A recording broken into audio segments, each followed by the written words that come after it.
As I said, I have the great pleasure of introducing to you our very special guest speaker, Mr. Ted Henry, a well-known television journalist known to millions of people in the US and even overseas. I thank Swami for sending him to us today to share with us some of the amazing experiences he has had during the spiritual journey he and his lovely wife, Jody, has been blessed with.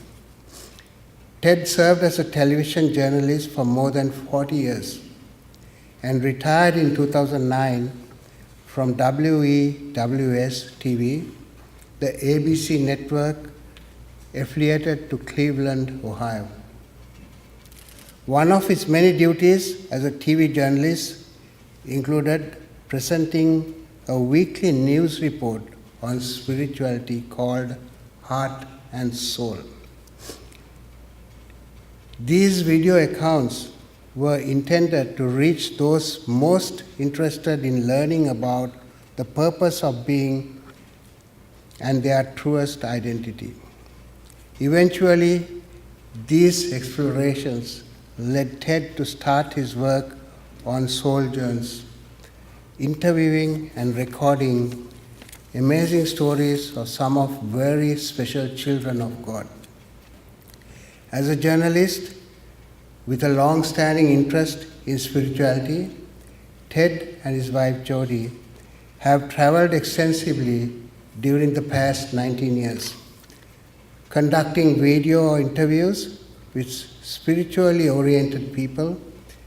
Many of these interviews are with followers of Satya Sai Baba, and the stories reported nearly always embody important spiritual concepts, including Advaita, which is oneness or non-duality. Those interviewed included Christians, Jews, Hindus, Muslims, Buddhists, and even some of those who are not followers of any religion. Thus far, they have recorded more than 400 interviews. Amazing, isn't that? 400 interviews, and these videos are made available to all through their Soul Journeys website, www.souljourneys.net. On YouTube and Vimeo. Dear brothers and sisters, please join me to welcome Mr. Ted Henry.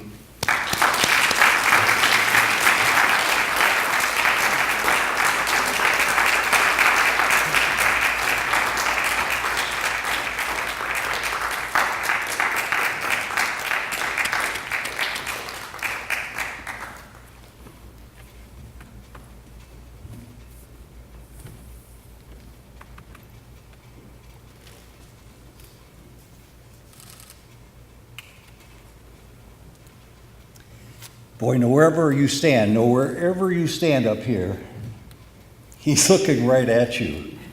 You can't sneak anything by Baba. Give me 1 second to unload all my tools here, this being the most important one because I have to set a timer to make sure I wake up and not go beyond my allotted time, which is something I can be at risk at. Of course, I just lost it there. Hold on.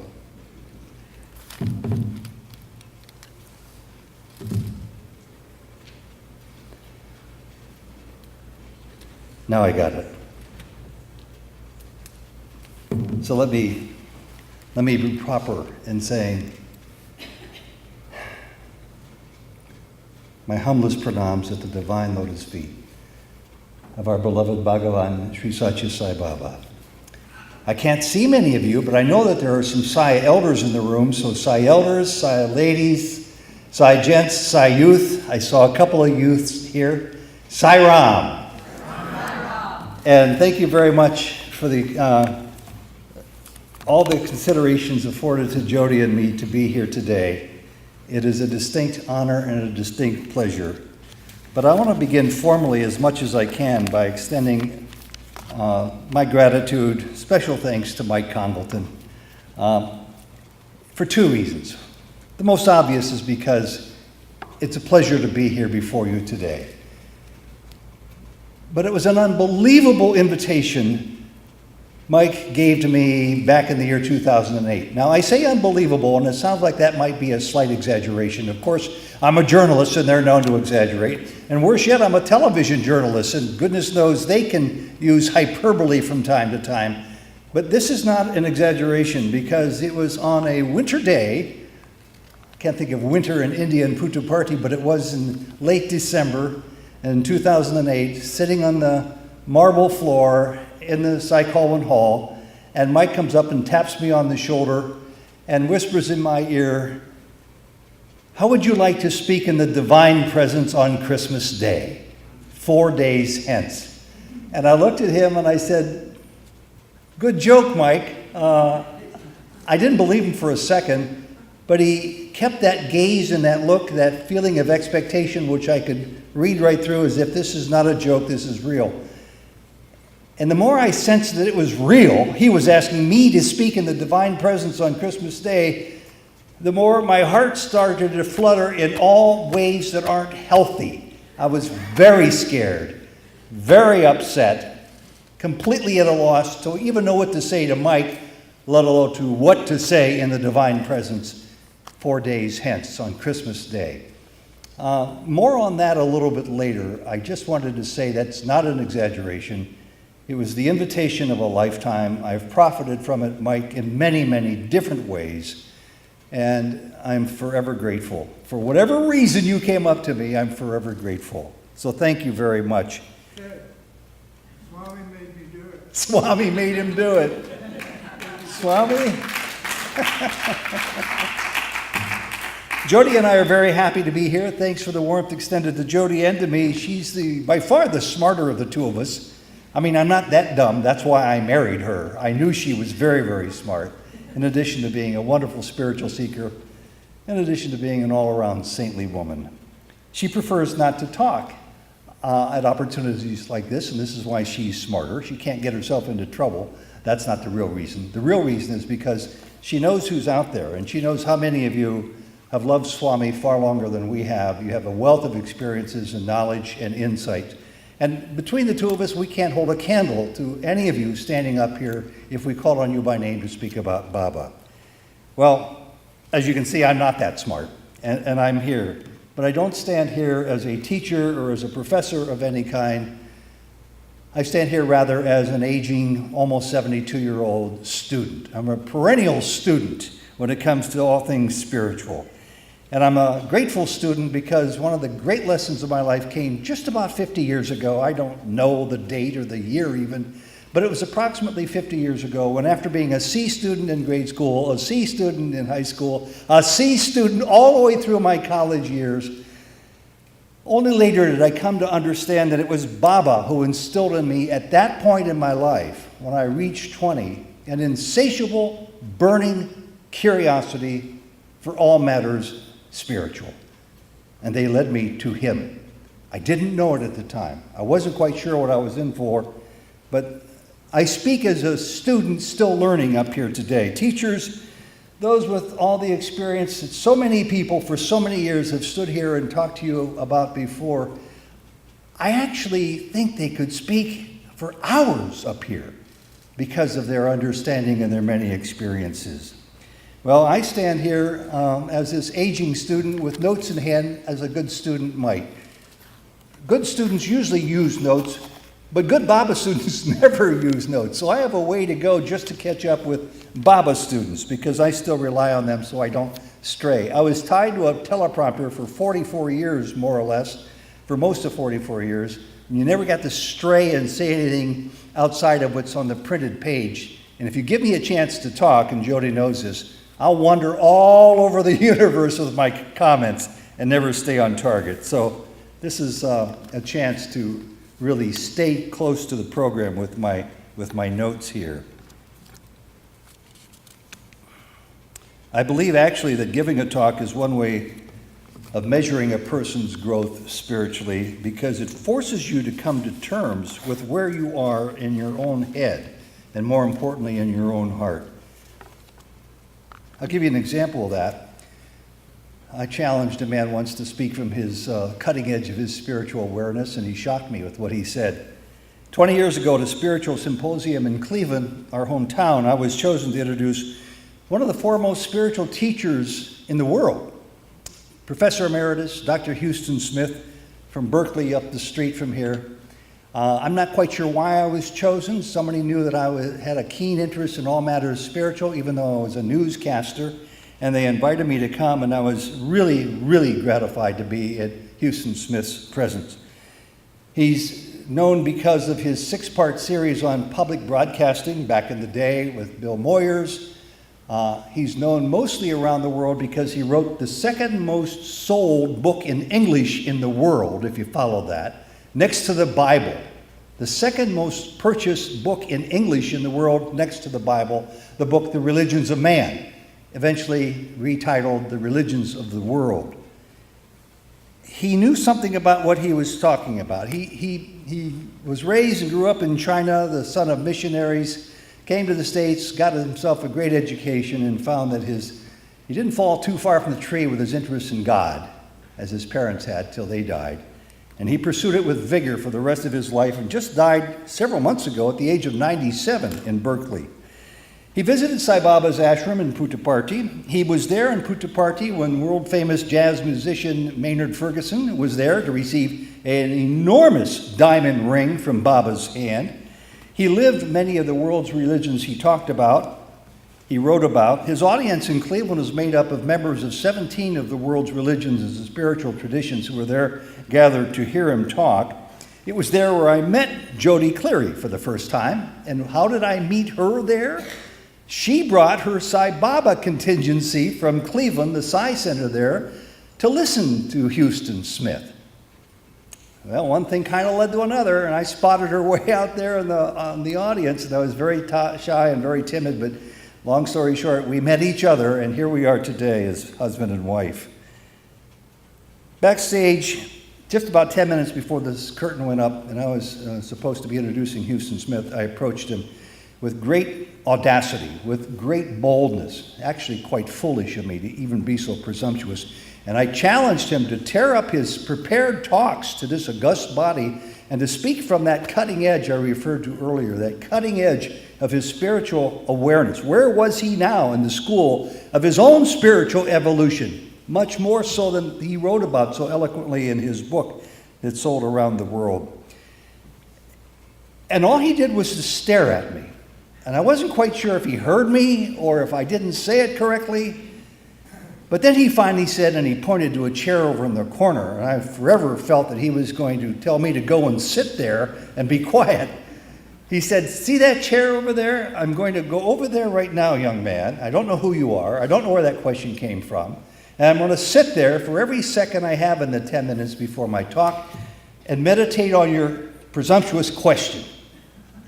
And he did, and he came back and he said, "You got a deal. I won't give up all my talk. I will reserve part of it for the end, but I will try my best to speak it from the cutting edge of where I am as a spiritual student myself, growing that way." Well, that night, Houston Smith, who wrote the book on religion and spirituality in a manner of speaking, spoke of his most recent growth, which for the first time made me think of spiritual growth as being a class we sign up for in school, except it's a class that never ends. We're all in that classroom. There's no recess, there's no lunch hour, there's no summer vacation, there's no diploma, there's no graduation. And on the last day of your life, we find ourselves still in that school. And it's my hunch, Swami, that after we draw our last breath, the classroom exercises continue.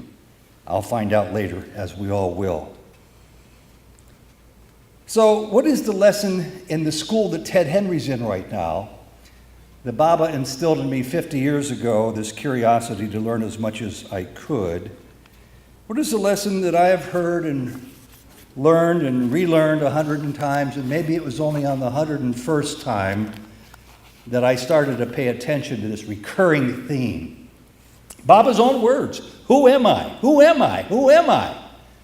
That he has us all asking, and very few of us know how to answer it.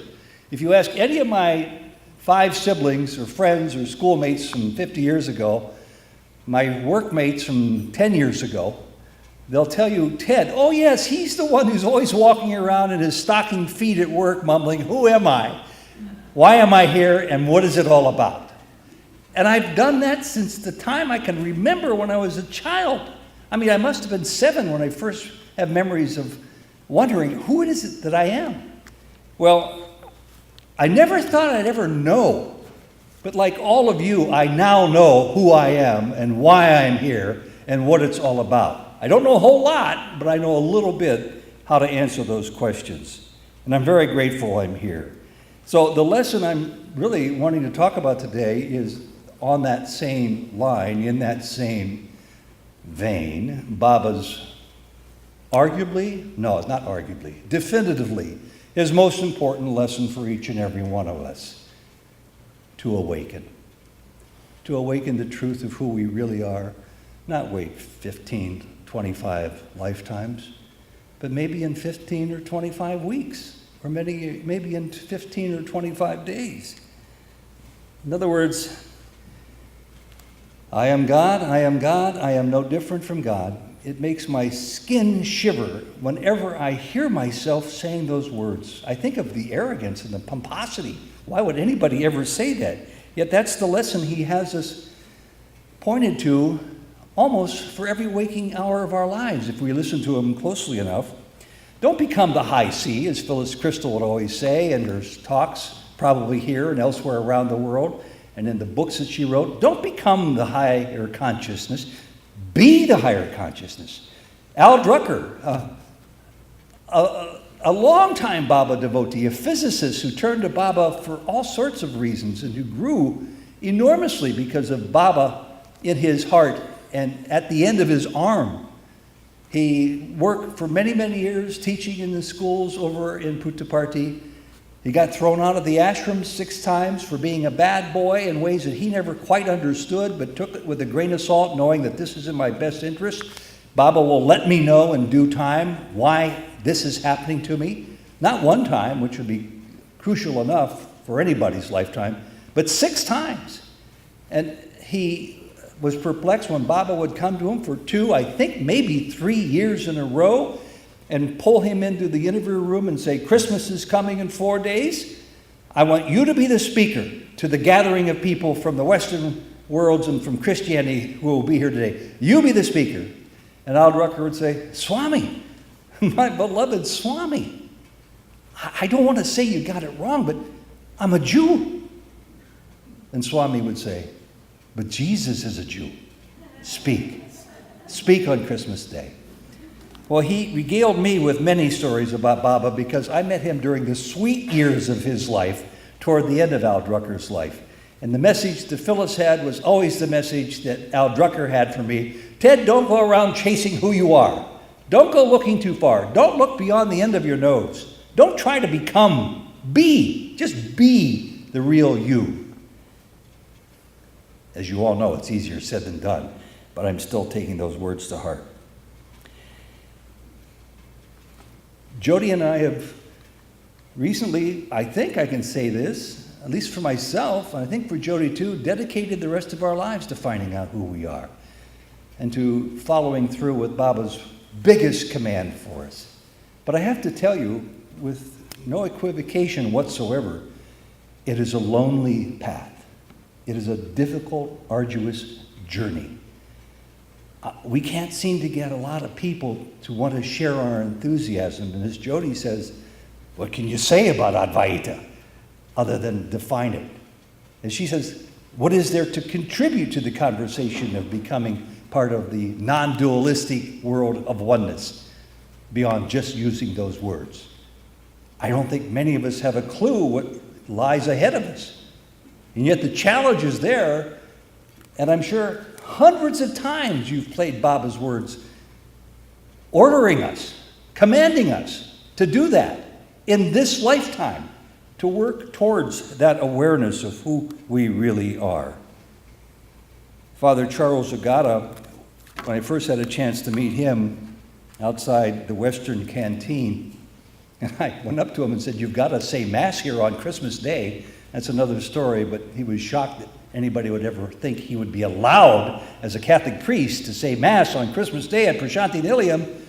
And I went to Mr. Chakravarti and others, and they said, "Well, we'll see." "Well, how will I know?" "Well, you'll know. We'll tell you what he says." And I said, "What? Who says?" "Well, ask Baba about that." And Baba said, "Yes, do that." Father Charles Ogata saw my struggle with self-identification and said, "Ted, I want to tell you something. It's a Baba message, but it fits you to a T. You know there's 3 Teds, don't you?" You've all heard this many times. There's the Ted thinks he is. There's the Ted Jody thinks I am. The Ted Michael thinks I am. And then there's the real Ted. There won't be very many of us, I suspect, ever getting to know the truth of our genuine identity before this illusory lifetime ends. But talk about duty. I think it's our duty to try to the best of our ability. There's lots of reasons why people don't. Mostly it's because I think they're very, very busy. They're very distracted. They have all sorts of duties to family, fears to contend with, health issues, children who are errant perhaps for a moment or two, causing them consternation, making a living, providing food for the table. How would I ever have time, in addition to all those tugs going on for my time and my consciousness, think about how I can work towards awakening in this lifetime? Well, that's what I'm going to try to answer. I first became aware of this notion of awakening, Advaita, Vedanta, duality's opposite, non-duality, because of a book I met and read and a study group from that book I've been in for the last 27 years, long before I met Sai Baba. The book is called A Course in Miracles. I don't know that it's controversial among Sai Baba devotees, but it is controversial in some parts of the world because it takes the concept of spirituality from a traditional Western, Christian, Jewish, Islamic perspective and turns it upside down.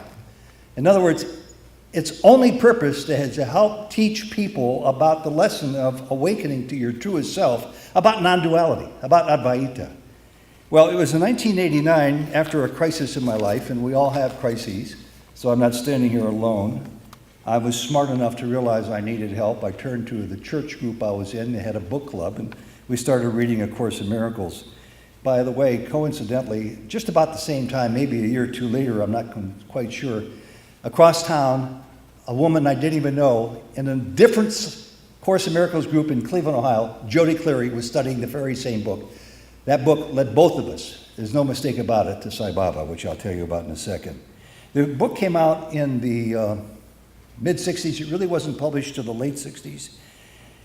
It was a weekend, it was a regular weekly study course for me. People would say, "Yeah, I've done the Course in Miracles." It's about 1,000 pages long.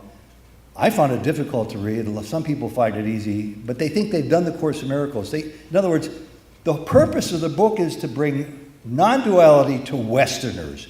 That's unheard of in the West. For those of you who were raised and are still practicing in the Hindu religion and come from India, you might not understand that, but it's intolerable for many people in the West who follow Christianity or Judaism. Furthermore, it's blasphemy. Furthermore, it's heresy.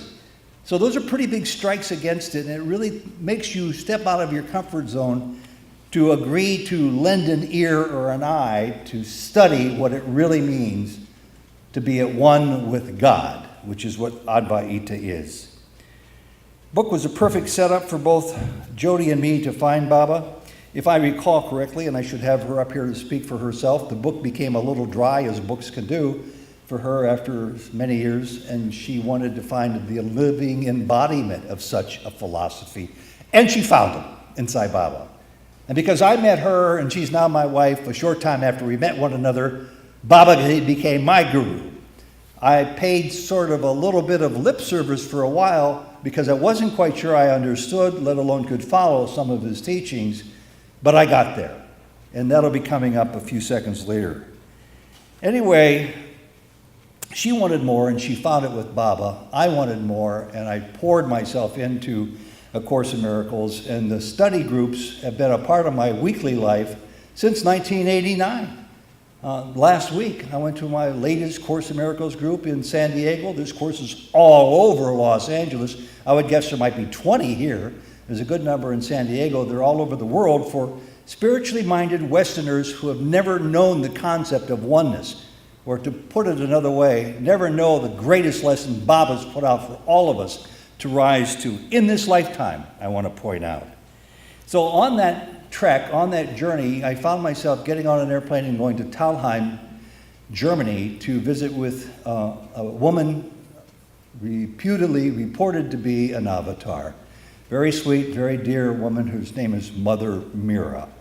She travels the world, based out of a couple of locations in Germany. She's Indian, but she lives in Germany, and she gives darshan. She's just here in Los Angeles a couple of months ago. Jody and I went. We followed her around the world. We've been to see her in Germany a couple of times, and when I was anyway, and when I was with her and had her darshan, I found out through the grapevine that you could actually get on the telephone, and even though she never spoke, she doesn't speak to anybody, she doesn't give discourses. When you go to her darshans, they're stone quiet. I'll tell you more about that later, but I mean, if you want to know, but the point is she doesn't talk. However, I found out that if you call her on a Thursday afternoon, she'll answer whatever questions you have through her associate, Adi Lakshmi. So I got on the phone and I called her the next day and I said, Adi Lakshmi, thank you for giving me this opportunity. Mother Mira, thank you for the opportunity to come to your darshan yesterday. I have one question. And I didn't expect her to know how to answer it for me, but I blurted it out anyway, or part of it. I never got the whole question out. I said, I think I'm going to be off to see Sai Baba in India for the first time in my life, Sri Satya Sai Baba. And before I had the chance to ask the question I intended to, I heard Mother Mira in perfect English say out loud and then repeated by Lakshmi, "Go, he is God." That was a door opener for me. I knew so little about Baba, except from what I was gleaning from Jody, being a brand new student to Baba. Lo and behold, I thought an avatar I had the privilege and the honor of reading about and meeting in Germany would never say, "Go, leave me, leave here, go to Sai Baba, he is God." So I was very, very grateful for that opportunity. I'm a slow learner. As I said, I rarely got beyond a C. I need to really struggle with lessons. And this is how I learned about Sai Baba. Long stories short, because I am a journalist and I can't exaggerate. I used to say it was 19 times we've been to India to see Sai Baba. Jody corrected me that it might be 17 or 18 times. It's still a lot of times. We've had wonderful interchanges with Baba. Some great interviews, always great lessons, always great emotional and spiritual awakenings. I guess that's not an improper word to feel in his presence. And on 2 occasions over the years that we had these meetings with him, I mustered up the courage to ask him right to his face. Once when I was there without Jody, once when I was there with Course in Miracles students from Cleveland, Ohio. We all got invited into the interview room because of Jody. Baba went right up to her and said, "How many? 18? Go!" Where it was 12, I think. We were a total of 18 maybe. And the questions I asked him were the same questions on 2 occasions because I couldn't contain myself. I was there for one reason. And actually, I think Jody was too. It was because of the teachings of Advaita.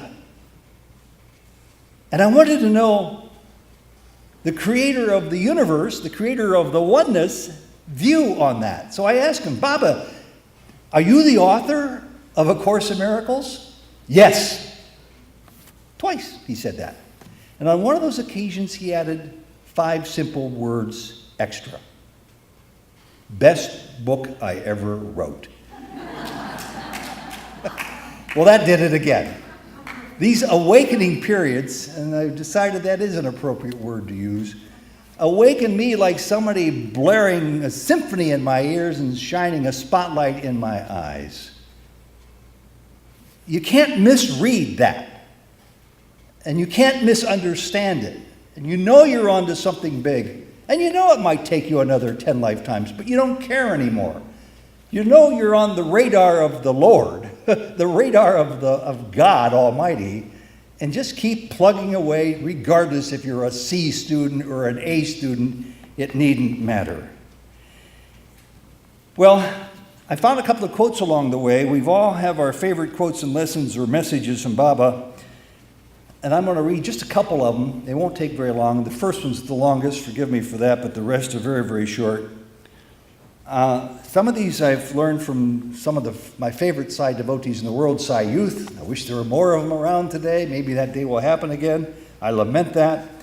And what I'm leading up to saying is, as a journalist even, I cannot vouch for the origin of all these, but I can tell you that I'm told they come from one of three sources. Baba's letters, a lot of people have been able to read those and reread those.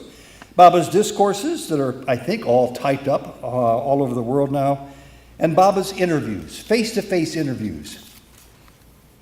And I just gave you a quote that I know to be from Baba because I heard it with my own ears.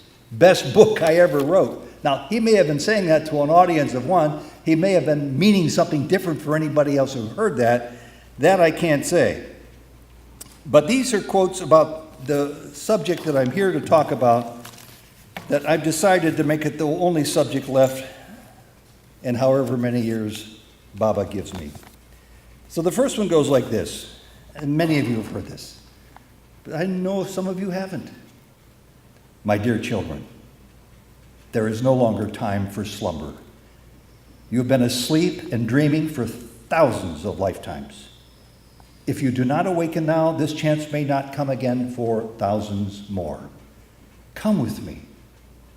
And you're very familiar with these words. Separation is no longer the order of the day. I separated myself from myself so that I could love myself more. That experience is finished. I want all my selves to return and to merge into the one self. I gave many of you, this is very important, it's very disturbing at first glance. I gave many of you the advantage of an unhappy childhood, including conflict or separation from your mother or your father. In doing this, I removed from you the temptation to become attached to human parents, and that left you with only one option, to become attached to me. Why do you not avail yourselves of this opportunity instead of continually seeking the relationships which can never satisfy you? Your deepest, innermost urge is to return to yourself, to love yourself, to become the being, awareness, and bliss, which is all you will ever be. Let go of the past. Stop trying to get from each other what you think you missed in childhood or in marriage. Stop trying to get what you think you missed in your childhood or in marriage. You will never find anyone who is enough. I have asked all my devotees to repeat the mantra, I am God, I am God, I am no different from God. And now I ask you specifically to follow that instruction. It will be more helpful than anything you can do.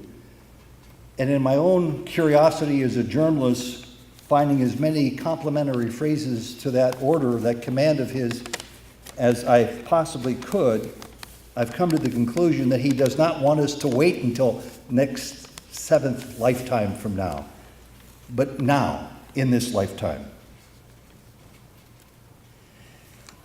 I'll bet you right up here where I'm standing, there was a man who stood here many times before. Many of you know him. He's from Los Angeles, Chaudhry Valleti, cardiothoracic surgeon from Los Angeles. I interviewed him here at the Universal Studios in the hotel there when I was following him because Jody brought his name to my attention in Cleveland, where he had come often to visit his niece.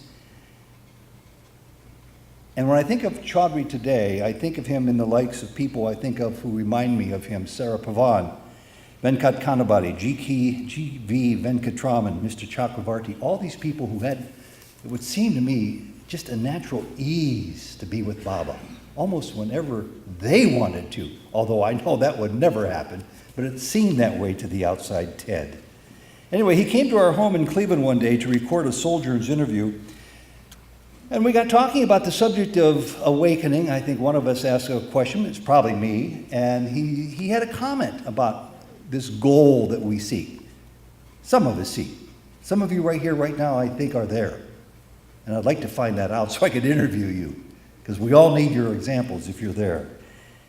He wanted to talk about awakening to your true self, and so he did, and he used a metaphor, a little parable. He said, it's like the big, strong, burly man with a sledgehammer in his hand walking up to this towering granite boulder and whacking away at it to shatter it, to see if they could break it open.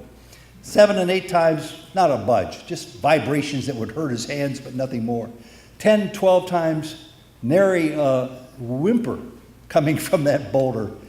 17, 18 times, the 19th time was magic, and it would shatter.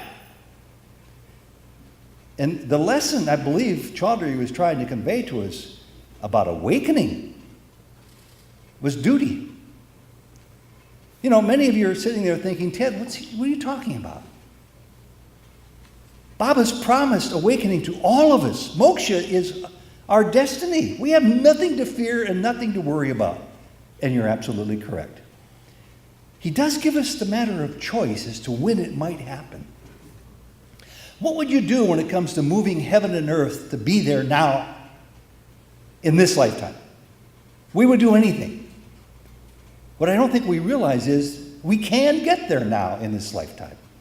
And I'll tell you why I feel so strongly about that just a little bit later from now. So Chaudhry really gave me a wonderful lesson in that, because I didn't know duty would be so difficult.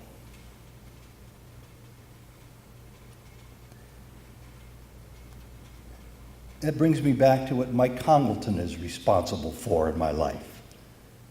The worst Christmas I've ever experienced, ever, in my 72 years.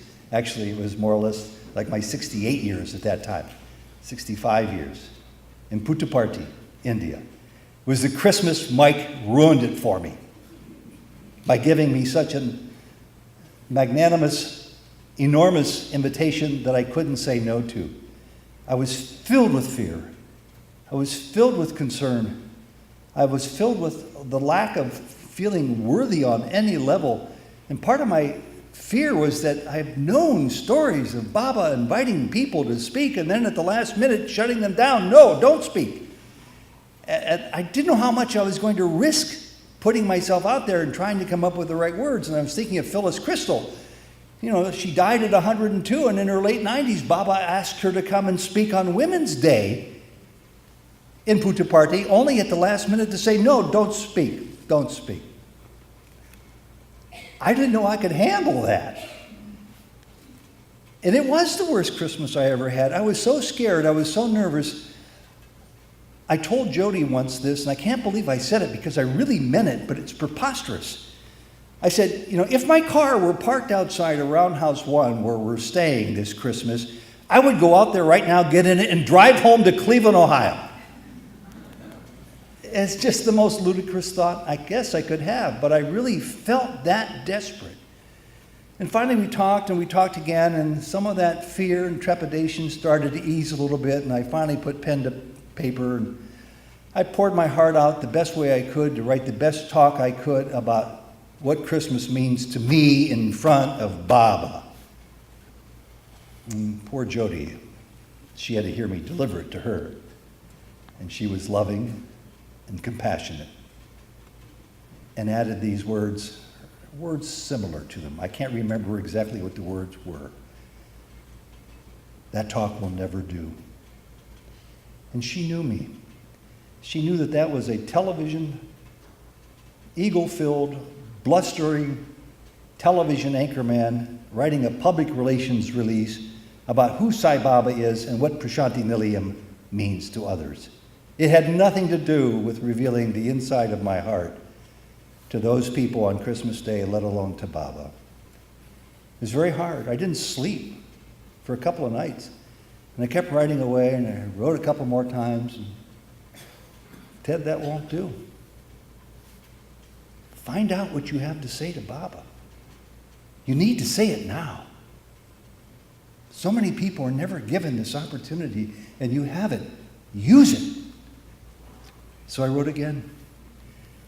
And finally, she said yes. I was so happy.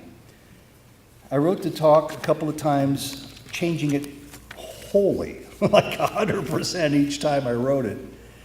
And finally, I came up with a theme that basically had two thoughts in it that made me feel like I could say something. What does a person say in front of Baba?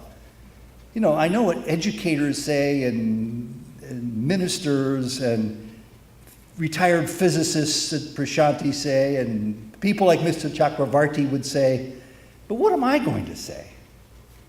So I came up with two ways of giving this talk on Christmas Day that got Jodi's approval, and I hoped and prayed it would have Baba's approval too. The first one was, I redefined the gift that Baba gave both of us as soldiers. And I should tell you that Jodi is Baba's intermediary in my life because I had nothing to do with sojourns.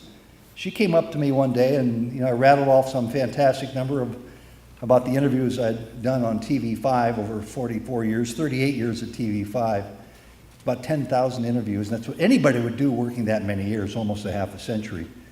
And she said, don't you think that as a journalist, working for all these years, doing all these interviews, you ought to occasionally think about doing an interview with Sai Baba devotees?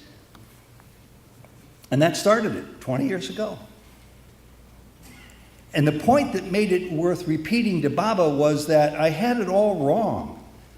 I thought the value coming from interviewing people on a spiritual path who had real nuggets, real gemstones of spiritual insight about Baba was for the benefit of anybody else who saw these interviews, and I was completely wrong. And I told Baba right to his face, because I remember turning around and telling him it was because these were intended for me, this C student from Canton, Ohio, this slow-learning Ted who wants something beyond his reach and doesn't know how to get it. I'm going to give this young man a vehicle where he can interview over 400 people and learn from their experiences with Baba. So that became the centerpiece of my 21-minute talk. And there was one other thing about my talk, too, that I noticed that Jodi liked. And I decided it was so painful to get to this point, I might as well let it all hang out. I spoke directly to my fear.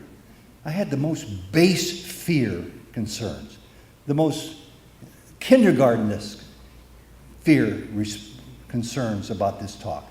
I was worried about what others might think of me outside of the world of Sai Baba. I mean, I wasn't a big-time celebrity. I was a local celebrity.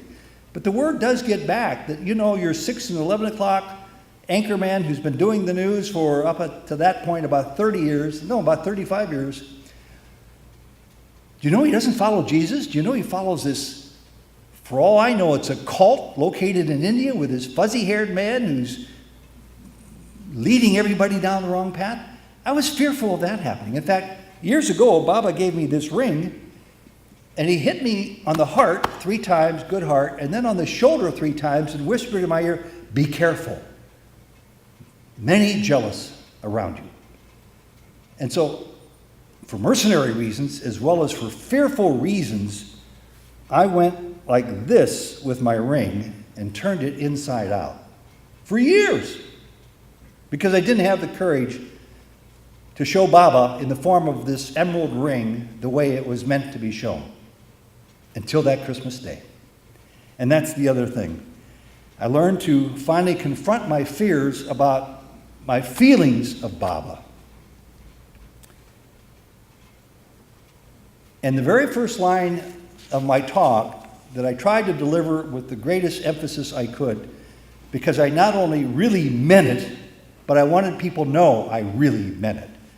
So I stood up, did my pranams to Baba, and said to the world and to those assembled, joy to the world, the Lord is come. We are among the happiest and the luckiest people on earth today. I said to them, we get to be on Christmas Day in 2008 in Prashanti Nilayam with Jesus himself. 2,000 years ago, Jesus said, I and my Father are one. The one who sent me will come again. Ladies and gentlemen, he has come again. And I felt a weight being lifted off my head. A weight that had been with me since way before I ever heard Sai Baba's name. My courage grew, and as a resolute determination settled into my heart to know Baba as he really wanted me, not as Ted from Cleveland, Ohio, not as Ted the anchorman, not as Ted the dutiful wife to Jody, but as self. And that's the only lesson I hope I can begin to communicate, as impossible as it is, to anybody who's willing to listen. And then, 7 minutes into my 21-minute talk, an enormously bizarre, strange turn of events took place.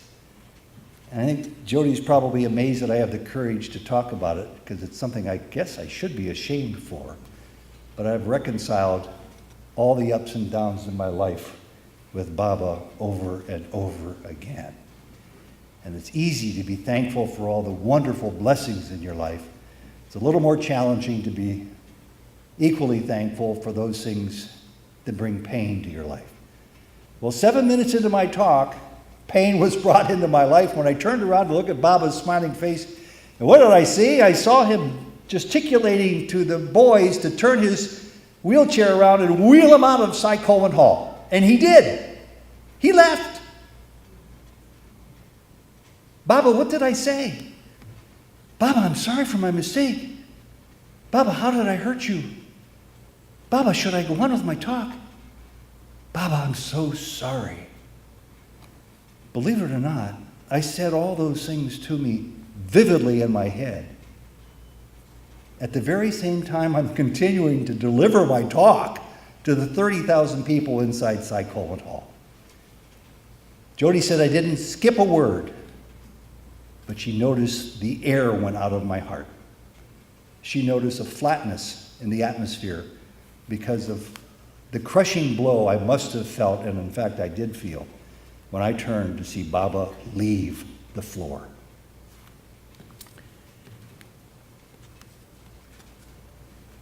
Two or 3 minutes later, I turn around and there he comes wheeling back into the floor.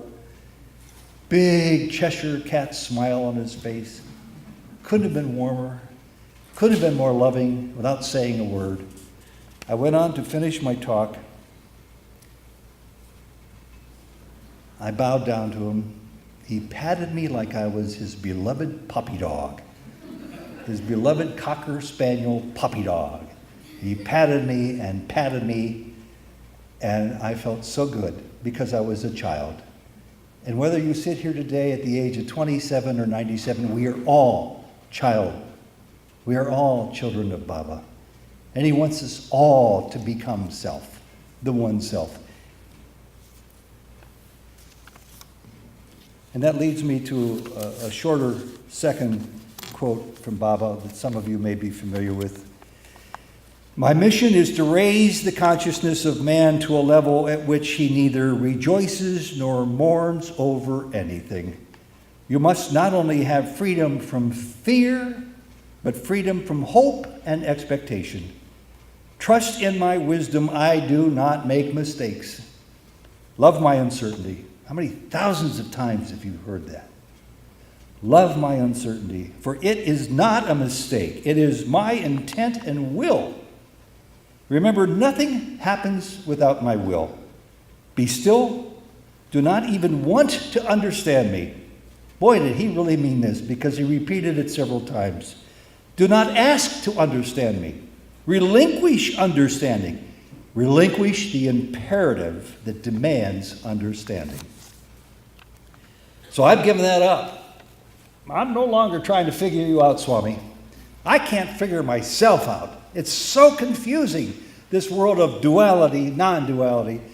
I'm using duality to get to non-duality because I don't know what else to do. And my message to you, Jody's right. There's nothing I can say about it that makes any sense. It's very difficult. But what keeps us going is we continually running into people who are there, if not in total, at least in part. The key line here is nothing happens without my will. It was a doctor at the super specialty hospital in Vrindavan who once told me of a devotee who confessed to Baba face to face all the negative actions and negative thoughts of his life. He confessed those all to Baba. And this person said that Baba's reaction to him after hearing his confession of all these negative things and all these negative thoughts was, "Don't worry, for I have willed them." Don't worry, Baba, for you have willed my negative thoughts, my negative actions? That doesn't make sense, trying to understand Baba. There's no logic there, trying to fathom Baba. We gotta, I've said years as a journalist, I learned this little metaphor. If we could only raise the camera lens higher and higher and higher over the issues we're trying to figure out, and let a little time pass, like 300 years or 600 years, everything makes sense. Same for us right now. Don't worry, for I have willed them. The translation of that must be that they're not sins, they're not misdeeds, they're opportunities to learn your one and only genuine identity. That's how I take it. And if I'm wrong, Swami, come to my dreams and tell me the right way to take it. It's such a difficult task Baba has given us, but he's adamant to know his one and only message, that we too are God. I work on this one bite at a time. I do this in one way by examining the leelas of my life. I'm so tickled to understand what leelas had to be all about. Synchronicity is easy to understand. Chance is easy to understand. A coincidence is easy to understand. A leela? A prank from God? Yeah, that's exactly what they are. And I take it even one step beyond that, as I'll explain here. Baba says leelas are divine pranks. He says about leelas that all is the play of the Atma. And I say, pay attention to the play. That word play has two meanings. It's the drama, the movie, the sketch, the Broadway play that we're acting in. That play is valid, and that play needs to be understood too. It's a play. And the second meaning, the way I look at it, is it's play. It's not work. It's play. Once you start to see the leelas, they become playful, even the painful ones. I'll tease you with a couple of my leelas only because I have the microphone. We all have them. In fact, we have hundreds, maybe thousands. But I missed most of mine because I was asleep at the switch. I didn't know to look to recognize them, and now I know. And I'm delighted every time they happen. One happened 3 nights ago preparing for this talk, which I'll get to if time allows.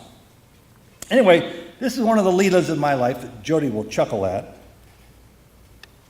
20 years ago, in the Sai Baba group that I started going to on a weekly basis, I was in Course in Miracles group, Sai Baba group, same time.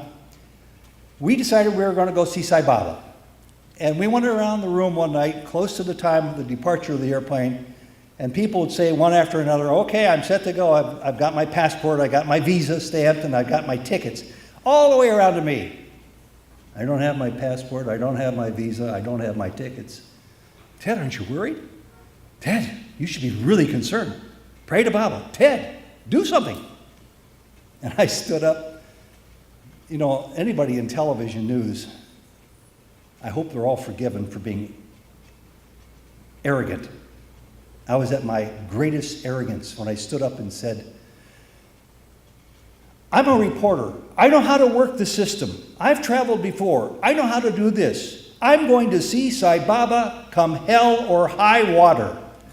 Please excuse my language. That's exactly what I said. And I heard this loud gasp from the 15 or 20 people, from Jody. I wasn't quite sure why that didn't go over with people, because I knew I could work the system. I knew I was going to go see Sai Baba with everybody. I could call the congressman's office and have this done in a flash. So I went home and went to bed that night. Am I leaving something out? I went to bed that night, and about 2 or 3 o'clock in the morning, I get up to go to the bathroom, and the next thing I know, my eyeball is looking at a intricate pattern of threads that are blue and yellow and red. I was looking at the carpet on the floor. I had fallen. I had fainted for the first time in my life. I'm not a small guy. This 6'3", I won't tell you the weight, person fell and collapsed on top of his left ankle, shattering the ankle, requiring a plate and several pins for it to be repaired. I was not going to see Sai Baba. Nobody was more shocked than me. I really was looking forward to it. It would have been my first time to see Sai Baba.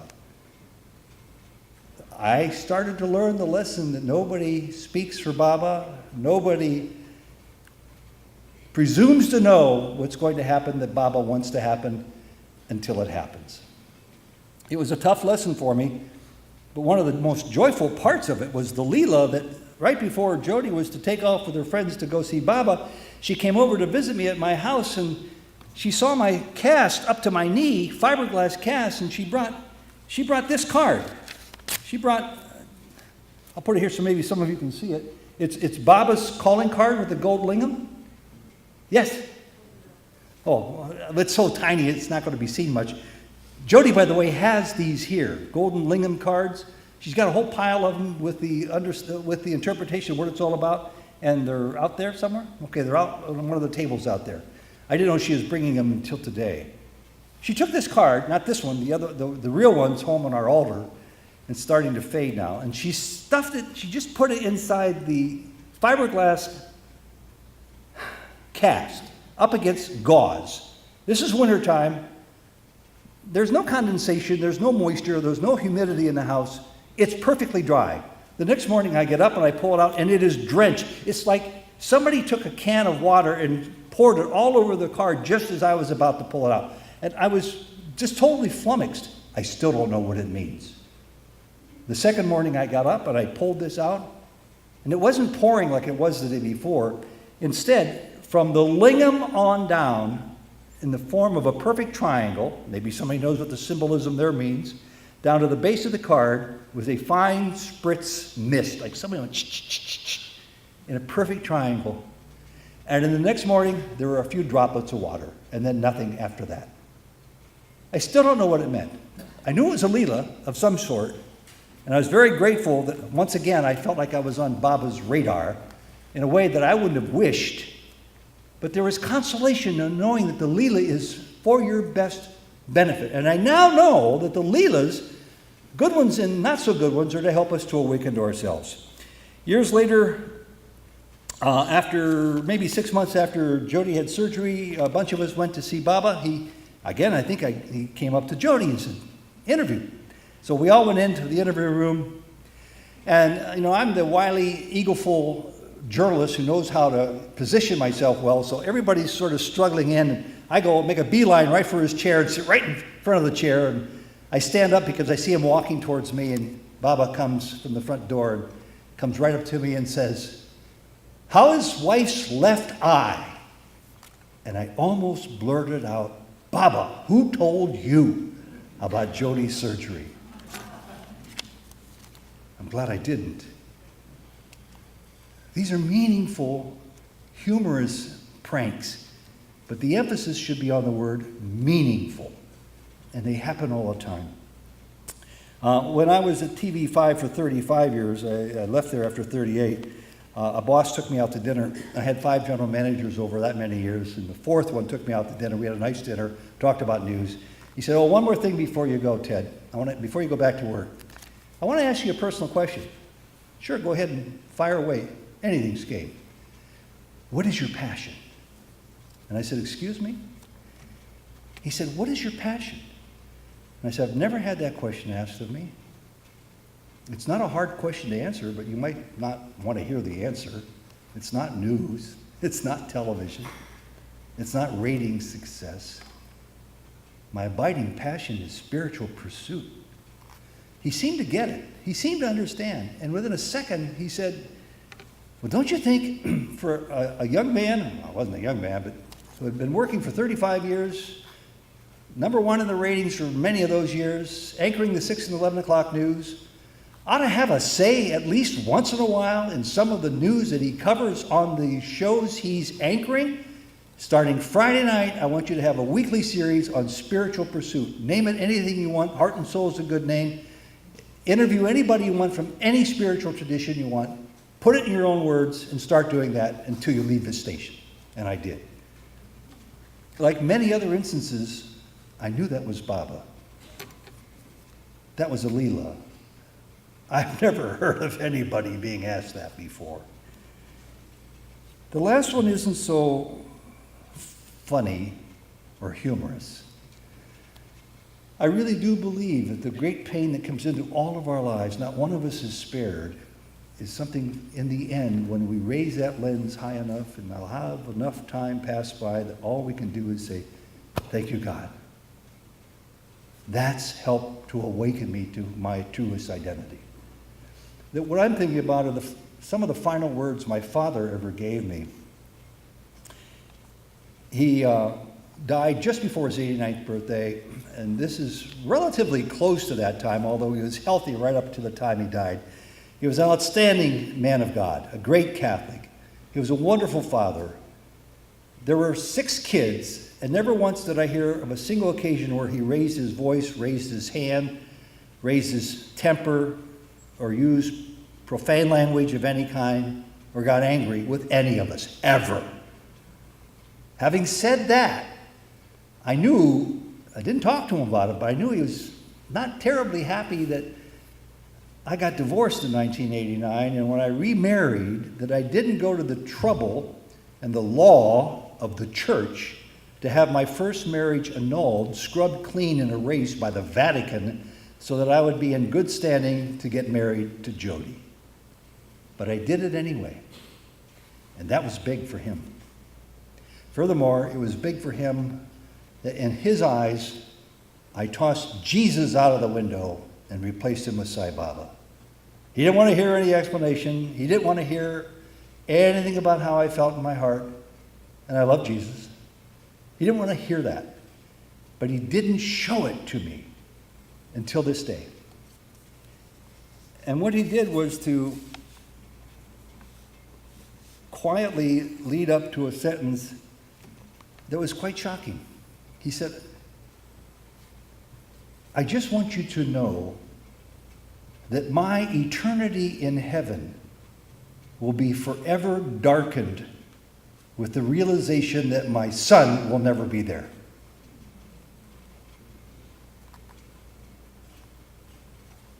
You know, your past life regression, when you have all these scenes run through your mind at the time you're in a life-threatening situation, maybe you're dying, maybe you're not. That's how I felt, and I wasn't sure how to respond. I took a real quick mental checklist. I didn't feel anger. I didn't feel rage. I didn't feel like storming out of the house, getting into my car and driving back up to Cleveland out of my dad's house. I only felt love for my dad. He was being the best Catholic he knew how to be. He believed that to the day he died, that his heaven eternally would be darkened knowing that I wouldn't be there. He's reassured me that that's not the case, and I'm very grateful. But I rose to the occasion that I felt comfortable with by not getting angry. And I now see that as a Leela too. All of these pranks, acts, humorous, not so humorous, mysterious, not so mysterious, playful, tragic, all of them are for our best interest. And that brings me to this third Baba quote about duty. Your duty is to abandon. That's all he said. Your duty is to abandon. Sri Satya Sai Baba.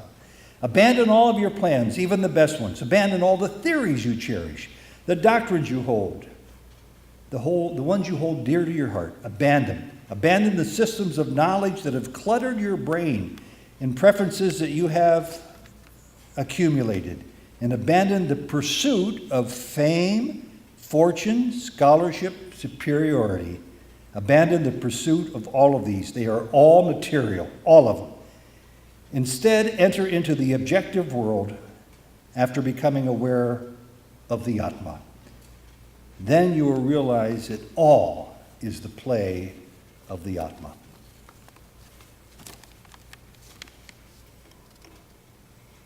So just a couple of words. My alarm hasn't gone off yet. Let me see where I am time-wise. That's 37 seconds to go. That's just my reminder to start thinking about wrapping it up. But I do want to be out of here. Well, I got just a couple of minutes before I'm told the hook comes out and grabs me off the stage at 5 o'clock. So I'll try to whiz through this. All is the play of the Atma. And now a little bit about Sojourns, because that's brought a lot of Leelas with it. And I think some of you people have never heard about it. Maybe most of you people have never heard about it. Jody brought along some papers explaining what Sojourns is and how you can view it at sojourns.net, as Rohan talked about. It's been 19-20 years. Yes, I know. Jody thought of this. The 400 plus interviews are there, hopefully for a long time to come. 95% of the interviews with Sai Baba devotees. The others are an extension of my career endeavor to broaden the base of understanding about spirituality in general.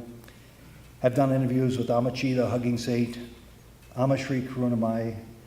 I've got a second documentary in the works to be aired on the life of Mother Mira, who I talked about before. I post a new interview every 2 weeks. Most recent one that's been up for a week and a half now is with the Sai Youth, 28-year-old gentleman from Manchester, England. I did last year in England about where the Sai Youth have gone and why they have left. It's not necessarily an uplifting story. He is a Sai Youth, and he regrets what's happening, and he hopes Baba helps us all to change that among our youth. Several million people have seen these interviews around the world. According to Vimeo and YouTube, they've been seen in 150 countries. People from Tehran and Azerbaijan and other places write us and tell us that it's their only way of getting darshan of any kind, that state law, state religion is that you follow this or you could be arrested. And by watching Sojourns, it's helpful to them. Increasing numbers of viewers are non-devotees. They're non-devotees, which means that Baba's message, 90% of it's Baba, is being spread throughout the world, which I'm very happy about. Jody and I have not done a single thing to spread these talks. It's just word of mouth, and it takes off on its own accord. I continue to learn from each and every one of them. And in keeping with the theme of today's talk, I'd like to mention our newest discovery with Sojourns, and that is about 7 or 8 years ago. We started to realize that some of the people we were interviewing, increasing numbers of the people we were interviewing, were having experiences of realization, of moksha. Maybe for seconds at a time, maybe for a lifetime. Jody's dearest friend, Shivangani Bailey, died a Jivan Mukta. She didn't come to any spiritual understanding until the age of 50, and then 7 or 8 years later, she's gone. She died, fully in Baba's arms, while she was alive in this lifetime. Some of the people we've interviewed, as I said, Houston Smith in 1999, he was the first one because of the occasion of meeting Jody, understanding about Sai Baba, hearing her admonition to me to start recording people's interviews, and knowing that we had Houston Smith in common. Unflappable human being, zero ego, total equanimity, total love, a towering intellect, and was very happy to grant us a wonderful interview. And that same time up in Berkeley, we traveled a little farther north in the next couple of days to go up to Calusa. Most of you are probably familiar with the Vibhuti Amritam house in Calusa. Well, I wanted to see this. And I sat next to a man who was a complete stranger to me. Long story short, I said, can you help me talk to Ami Mangru here, who's the owner of the house? Because I'd like to do an interview. He'd be my second interview on this new project we're doing called Sojourns. He said, it'll never happen. Don't even bother. Don't waste your breath. So I turned to him. His name is Sandy Nat. Sandy, could I interview you? He was there. He's about my age. He's a financial planner from Northern California. He was willing to talk about Sai Baba. He said, sure, come over to my house in Yuba City tomorrow. We went there. We entered the house. We started talking about Sai Baba. I only had to ask really 2 questions. I asked some follow-up questions. How did you find Sai Baba in your life, and how did Sai Baba transform your life? Half of the hour and 25 minutes was devoted to how Baba proved to him, beyond a shadow of a doubt, his omnipresence and omniscience. The second half of the interview, he wept. He told me about meeting Baba. I did ask a question. You mean at Prashanti you met Baba face to face? No. I met Baba about 12 feet from where you're sitting right now, Ted. In that room, I met Baba. He came to me on a Sunday afternoon here in Yuba City about 2 o'clock. I was resting, but I wasn't sleeping and I wasn't napping. It was daylight. And there he was. Well, what did he do? He took me into the ethers, outer ethers, into the farthest regions of the universe. This went on for a long time. I'm making it very short. And he commanded me to create planets. And I did. And he commanded me to do away with them. And I did. Well, long story short, his life was forever changed, and he cried over it. And I say this only because he wasn't a plant. Baba planted him. He never invited me to interview him. He never dreamed he would share this story. These people we interview don't share their stories. That's the whole point. They're not trying to sell something or go in for an ego rush by having somebody videotape their stories. Somehow, I think I know how, we're guided to individuals and we invite them to share their stories, and they do, and Sandy did.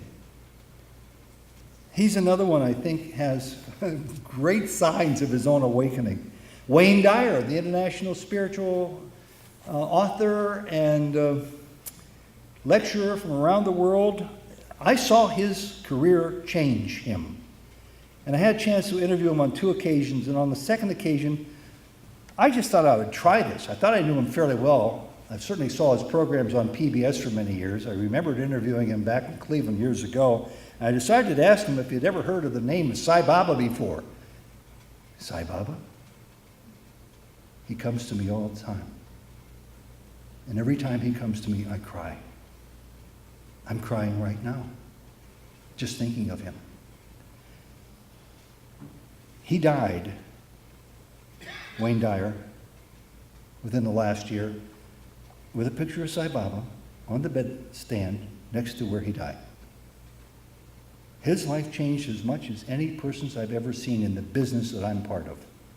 From being a salesman, from being a performer, from being a celebrity, to being self.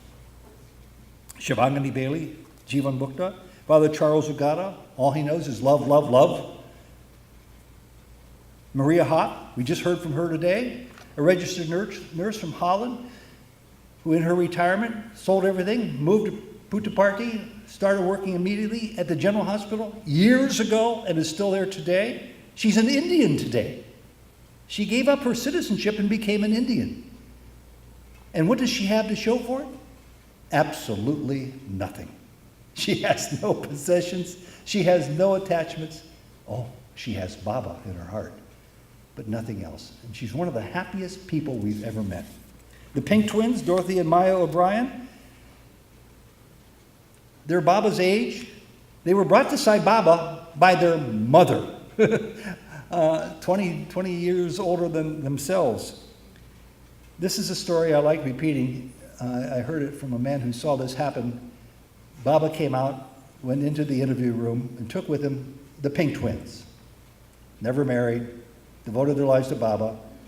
Were still practicing Catholics, the faith I was raised in, towards the very end.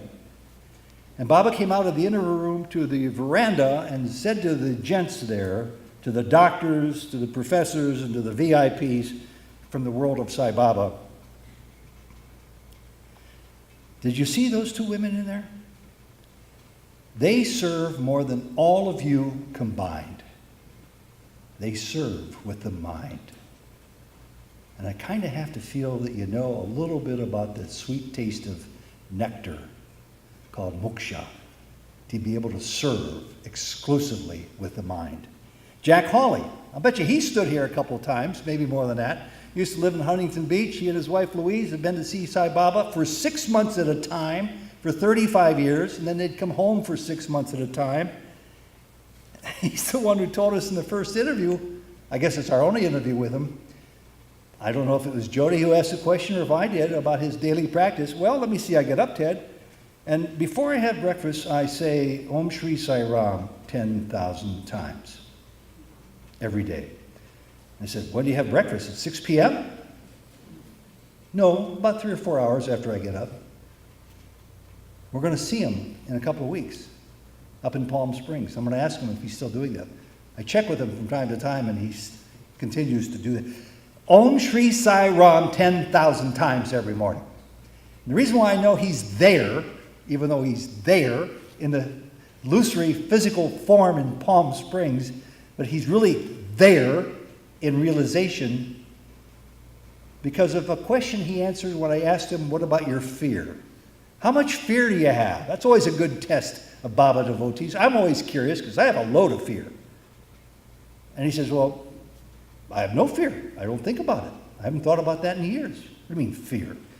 I said, Jack, everybody's got fear. No, I don't have any fear. Do you have fear of sickness, Jack? No. Do you have fear of losing one of your many children? Them dying before you and Louise die? No, not at all. I never think about it. Do you have fear of Louise dying? No. I ask him these questions. They're on Soul Trends. Do you have fear of yourself dying? Oh, no. Do you have fear of a nuclear holocaust? No, not whatsoever. I have no fear.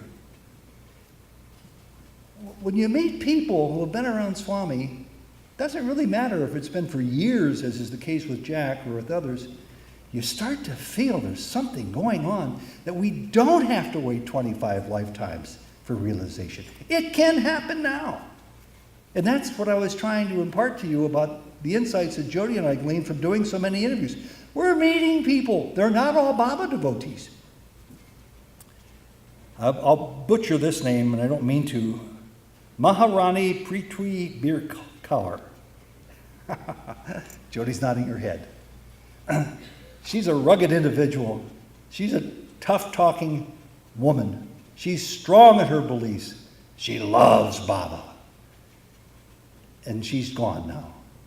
But while we knew her and interviewed her, I got the distinct feeling I'm talking to a person who's not from this world now. Don Mario Mazzolini, somebody asked me about the priest who was excommunicated by the Vatican for one sin. He loved Sai Baba. He wrote a wonderful book about Sai Baba in which he printed the letter he wrote accepting his excommunication from the church. He died a short time after I interviewed him. And if you just watch that interview, you'll see love personified. Even though he speaks only in Italian, he spoke to an interpreter during the interview, right before he died. Phyllis Crystal, you all know her. She died at 102. She gave me a great privilege of being able to interview her for, I don't know, maybe the 5th or 6th time, to be in her presence with the camera. Pretty much on the eve of her 102nd birthday in England. She died a short time thereafter. I don't have to tell you the reasons why I think she was an awakened child of God. They were pretty obvious.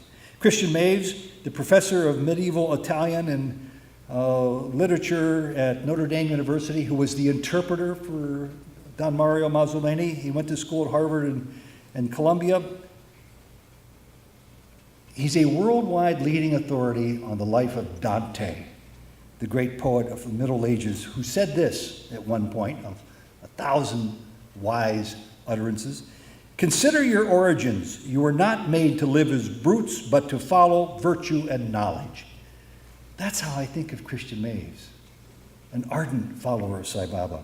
Dr. Venkat Kanabati, his 40-plus interviews with Baba, total egoless, total humility, compassion, and love.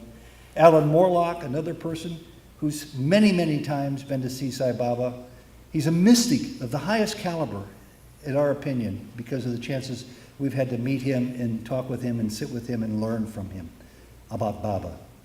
He runs a business mowing lawns so that he can live well enough to go to Puttaparthi every year for years. Sundar Iyer, many of you know him. He's a close friend of ours. He and Maya, his wife, Baba's assistant for 2 years, and as close in the inner sanctum as you could be in his room. Sundar Meyer, we've been over his house to dinner with Maya. He doesn't have a single image of Baba in his house. I don't know too many devotees like that. I'm sure there are some. And I asked him why. He says, Dad, don't you get it? He wants you to be him because that's who you are. And I felt like if I'm going to really practice this seriously, I'm not going to put an objective image of my teacher out there when he's not out there. He's me.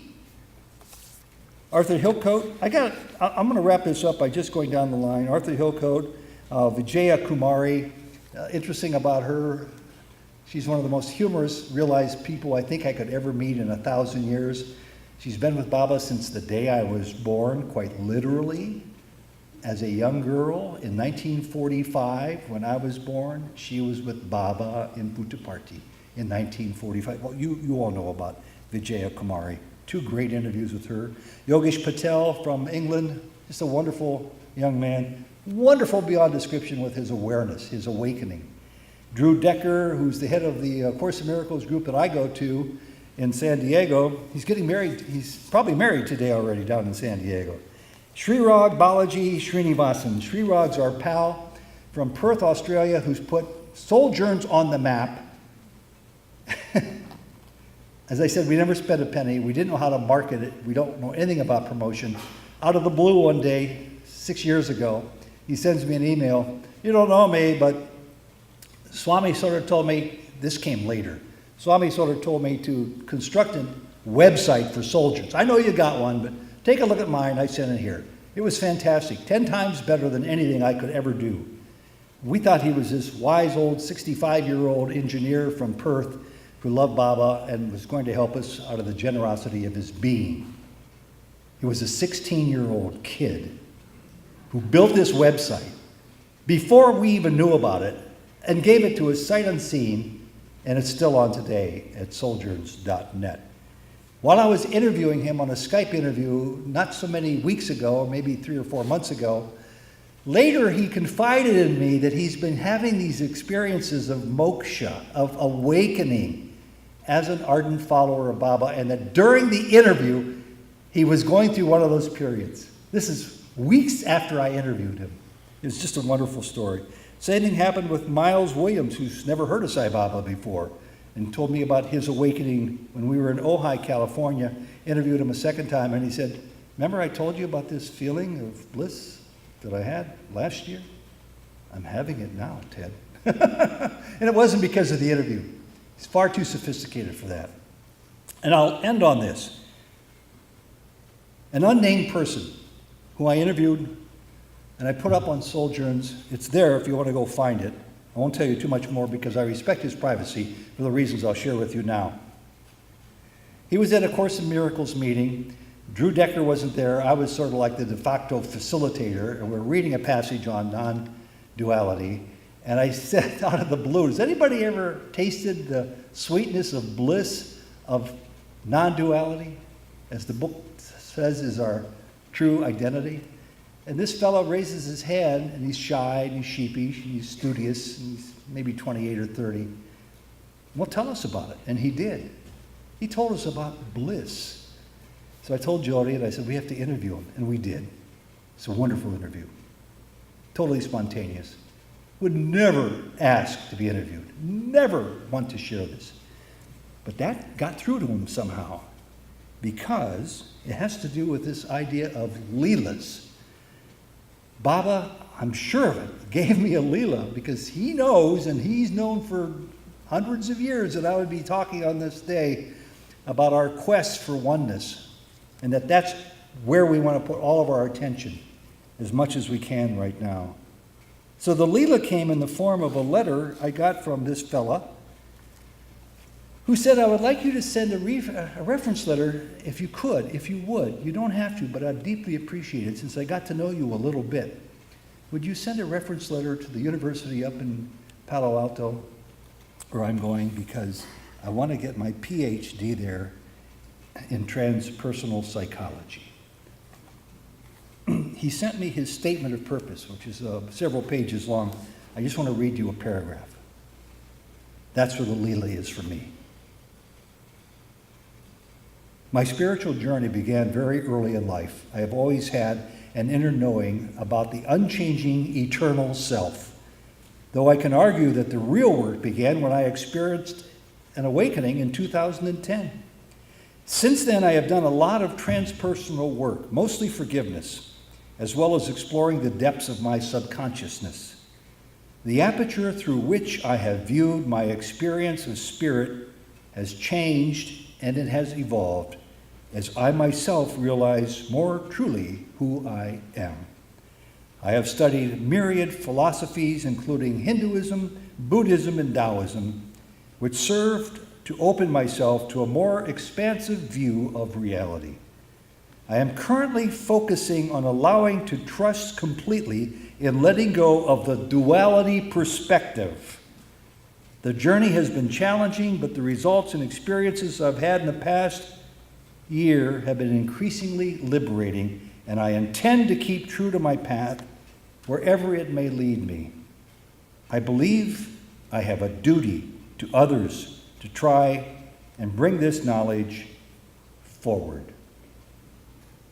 Don't we all? J. Sairam.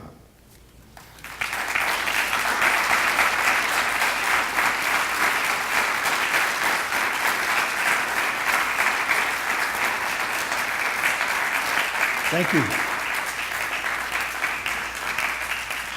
I doubt if we had time for questions. I'm sure people are hungry. I'm 15 minutes over my allotted time, but I wanted to end on one quote from my Sai Baba group in Cleveland, in San Diego, from a couple of weeks ago, from last week,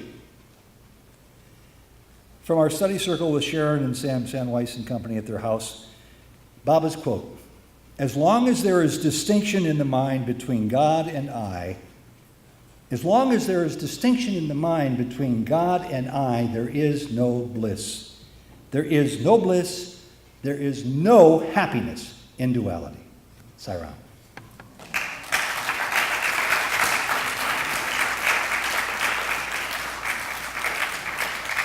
So, where's the hook? Nobody came to yank me off the stage.